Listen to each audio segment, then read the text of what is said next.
In the earliest days of the Pokemon TCG, the game designers were still experimenting with what effects make sense to have in the Pokemon TCG.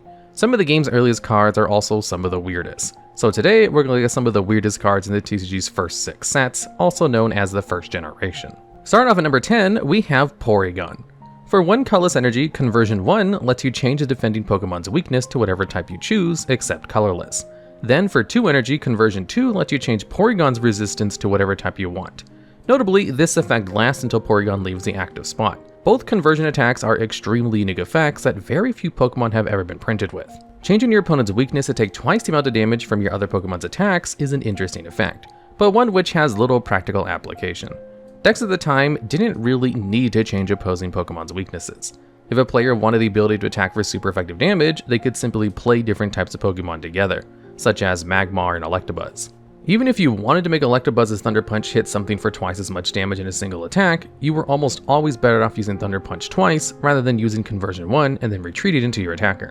Not to mention that your opponent could rid their active Pokemon of the effects of Conversion 1 by just retreating it to the bench or evolving it. Conversion 2 was no better of an attack, although it arguably has a lot more going for it than Conversion 1.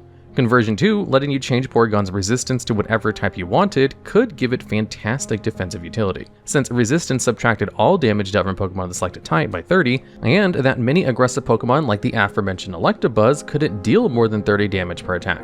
Conversion 2 had the ability to stop any damage from harming Porygon. This is where the weirdest aspect of Porygon's design really comes into play. Firstly, the fact Conversion 2 can't give this Pokemon a colorless resistance is hugely relevant. Wigglytuff was one of the strongest attackers in early Pokemon, and Porygon is completely defenseless against it. Even if you could choose a colorless resistance, Wigglytuff could deal 60 damage in one-hit KO Porygon through a resistance since it has the lowest HP in the game at 30. This would be excusable if Porygon was a more capable card overall, but that brings up another issue with its weird design. Because this card has no moves that deal damage, Porygon can't even win against decks that have no way of damaging it. This card earns a spot on this list as a weird card since it has 2 very unique attacks that have no real use in any serious game. And at number 9, we have Misty's Gyarados. Aside from its Pokepower, this card is standard for the time. For 4 water energy, Tidal Wave deals 70 damage. Tidal Wave deals really strong damage for a stage 1 Pokemon with a single attack, a bleat with a very high energy cost.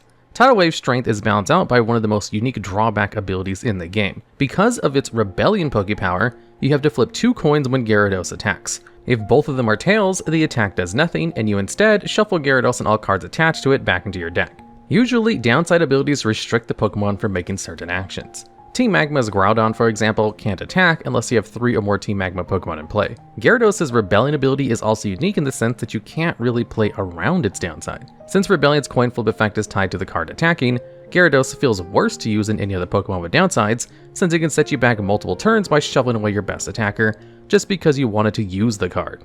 While there are ways to get around Rebellion, they are incredibly specific, and very few strategies can actually use them. Gyarados gets its spot on this list for having one of the most unique downsides in the game's history. And at number 8, we have Trash Exchange, the first trainer card on this list. When you play this card, you count the number of cards in your discard pile and shuffle them into the deck. Then you put that many cards from the top of your deck into the discard pile. If this card were printed in any other trading card game, it would likely be absurdly broken. But in the Pokemon TCG, there's no real way to gain advantage from this effect. At best, you could use this card to try to recycle any trainer cards in your discard pile, since there's no way to put them back into your deck, and then hope they don't get discarded off of the second effect of Trash Exchange. Even if you've played a deck that wanted to put many cards into your discard pile, like United Wing strategies, Trash Exchange doesn't really help either, since you'd likely got what you need in your discard pile already without discarding more from your deck. Another part of the card's weirdness is that if you're printed in the modern day, it would likely lead to a lot of rules headaches at large tournaments. As an example, say you play Trash Exchange with 15 cards in your discard pile and shuffle them into your deck. Then, for whatever reason, both players forgot the amount of cards shuffled back into the deck and what those cards were. If you ever miscounted the amount of cards shuffled back or forgot how many cards you have to discard from the deck by Trash Exchange's effect, the state of the game would be irreparable and you'd get a game lost by tournament rules. Not only has this card's effect never been put on another card, it's also a bit of a rulings nightmare. And at number 7, we have Charity. This trainer card has one of the strangest and almost useless effects in the game's history. This card lets you attach itself to your active Pokemon and had the effect of letting you reduce all damage a Pokemon's attacks did by as much as you wanted. Then, after you attacked, you put Charity back into your hand. Generally speaking, you need to deal damage with your attacks to win the game, and dealing more damage is good. Charity does the exact opposite of that, reducing your Pokemon's damage output for no obvious gain. While the effect of reducing your own damage is oftentimes counterintuitive to winning, Charity does have some good aspects. Mainly, Charity returning to your hand at the end of every turn means that you can use the same one Charity card multiple times in the game without having to get it back from your discard pile. Cards in the Pokemon TCG very rarely let you put itself back into your hand, and they're usually tied to some kind of restriction. For a more modern example, take Lucky Ice Pop. After you use its effect, you flip a coin and get to put the card back in your hand if you flip to heads. That card's downside is a coin flip, and Charity's downside is the rest of the card's effect being terrible. Now, although Charity appears near useless, there are some very fringe cases where you could actually want a way to reduce your Pokemon's own damage. The main reason would be if your deck had no way to play around Mr. Mime's Invisible Wall Pokepower. Invisible Wall makes it so that Mr. Mime can't be damaged by attacks that would deal 30 or more damage.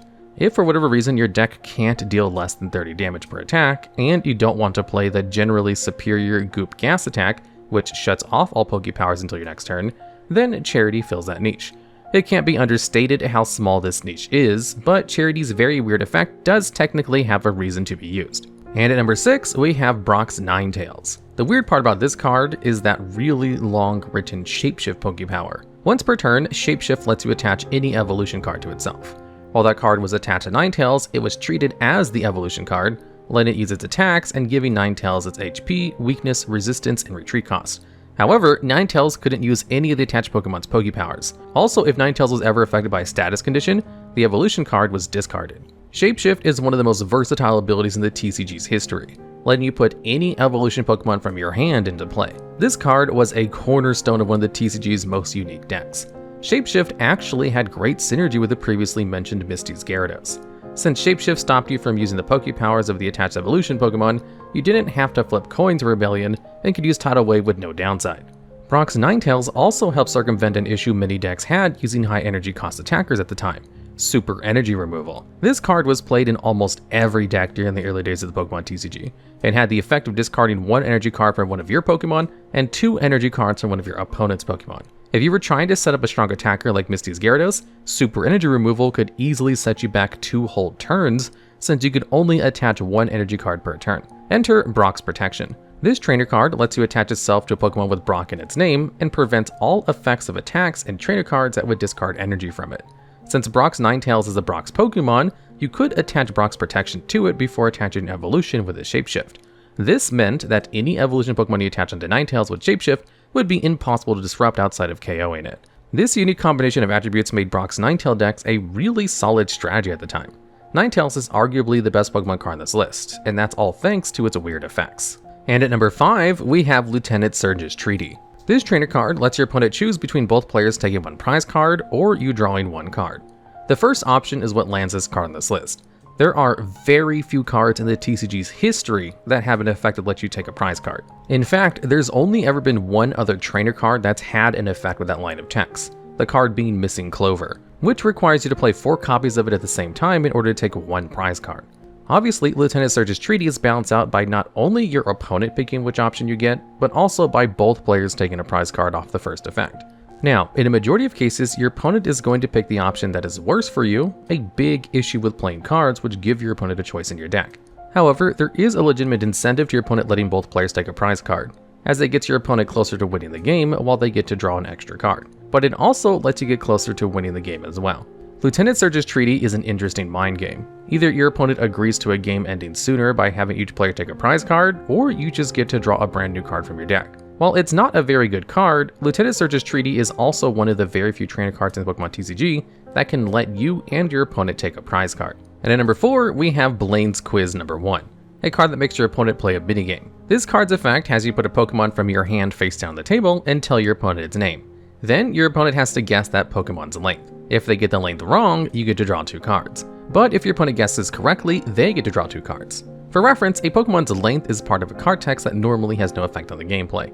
Pikachu has a length of 1 foot 4 inches, since that's what the video game's Pokedex says. Blaine's Quiz number 1 is a direct reference to the Cinnabar Gym in the original Pokemon Red and Blue, where the player has to answer a variety of quiz questions before challenging the gym leader. There's actually 2 other Blaine's Quiz cards that were printed around the same time as Blaine's Quiz number 1, although only number 1 is on this list since it references a piece of card text that is very rarely relevant. The card is also very strange, as there's no reason to even use it over other draw trainer cards like Bill, since Bill will always draw you 2 cards, and Blaine's quiz number 1 has a chance to backfire by letting your opponent draw 2 if they happen to know enough about Pokemon. There's just no purpose to playing the quiz. If your opponent guessing the Pokemon's length wrong would draw you 3 cards, then Blaine's quiz number 1 may have actually seen very niche use as an extra draw trainer card. Even then, many players don't like using cards that can potentially backfire. Letting your opponent draw off of your own cards could be detrimental to your chances of winning, since they can likely draw into cards that help you beat your strategy. As is, the card is wholly inferior to another card, which makes its unique effect something you'd only encounter in a very casual game. And at number 3, we have Digger. When you play this card from your hand, flip a coin. If it's tails, you put 1 damage counter on your active Pokemon. If it's heads, your opponent has to flip a coin. If they get tails, they put 1 damage counter on their active Pokemon. If it's heads, you have to flip again. This effect continues until 1 player flips a tails. Digger is a very weird trainer card, since it's one of the few in history that can directly put damage counters on your opponent's Pokemon. Usually, trainer cards that modify damage usually do so through boosting a Pokemon's attack. Damage modulation cards like Plus Power only increase damage if the attached Pokemon can attack. Not needing to attack in order to deal damage could be incredibly problematic, as it may let you knock out your opponent's low HP Pokemon without having to attack, potentially letting you take multiple KOs on a single turn when you otherwise wouldn't be able to. Cards with effects that let you place damage counters on your opponent's Pokemon have seen much historical success, with cards like Crobat G and Zigzagoon being widely played in their respective standard formats. Unfortunately, its effect is so convoluted that Digger saw no competitive play. Since you at least needed to win 2 coin flips in order for Digger to put damage counters on your opponent's Pokemon, it meant that 3 out of 4 times this card's effect was more likely to damage your own Pokemon than your opponent's. Digger's really weird coin flip effect meant that it was never worth considering competitively. And the second weirdest card on this list is Ditto. This Pokemon only has a single Pokepower. With its transformed Pokepower, while Ditto's in your active spot, it's treated the same as your opponent's active Pokemon unless it's affected by a status condition. What this means is that Ditto will always have the same type, HP, attacks, retreat cost, weakness, and resistance as the defending Pokemon, and any energy attached to Ditto is treated as any energy type. While most Ditto cards are based around copying the attacks of other Pokemon, the original Ditto is one of the only cards in the game that copies all aspects of the defending Pokemon. Transform also made Ditto a fantastic addition to many decks in the early days of the Pokemon TCG. Since Transform treated all energy attached to Ditto as an energy of any type, you could use Double Color's energy to count as any 2 energy types for the defending Pokemon's attacks. This meant that Ditto could play very aggressively against key Pokemon like Electabuzz and Mr. Mime by using both of their 2 energy cost attacks with only a single energy card. The Transform also made Ditto a great way for dealing with non-Psychic type decks to deal with powerful Psychic type Pokemon like Mewtwo. Since Psychic-type Pokemon had a weakness against Psychic-type Pokemon, Ditto could actually knock out Mewtwo with its own Psyburn attack. Transform's very weird effect gave Ditto an excellent role in the early days of the Pokemon TCG. And at number 1 for the weirdest Pokemon card of all time, we have Lieutenant Surge's Secret Plan. This trainer card lets you put a card from your hand face down on your bench as a basic Pokemon. If a player needs to know what the face down card is in order to use its attacks, Pokepowers, or trainer cards, the card is flipped face up. You also flip the card face up if you want to use its attacks, Pokepowers, evolve it, retreats, or is dealt damage. You can also flip the card over at any time during your turn. When the card is flipped over, if it isn't a basic Pokemon, you discard that card. The intended use for this card is for you to hide information from your opponent while you set up, but this card is so fundamentally flawed that its intended use almost never works. Since it's so trivial to actually flip the Pokemon, since any attack makes you flip the card, your opponent can just use a card like Gust of Wind to force the face down card into the active spot and attack it. The card's mechanics are so weird that many players don't even know why you'd ever want to play it. Lieutenant Surge's Secret Plan is one of those really weird cards that feels like it was printed just because it could be, rather than for any real reason. Then again, maybe the plan behind this card is so secret, not a single person knows how to use it properly. Alright, and that's the list. We hope you enjoyed this look at 10 of the weirdest cards in the Pokemon TCG's early history. And if you have any ideas for future videos about the first generation, we'd love to hear about them down in the comments.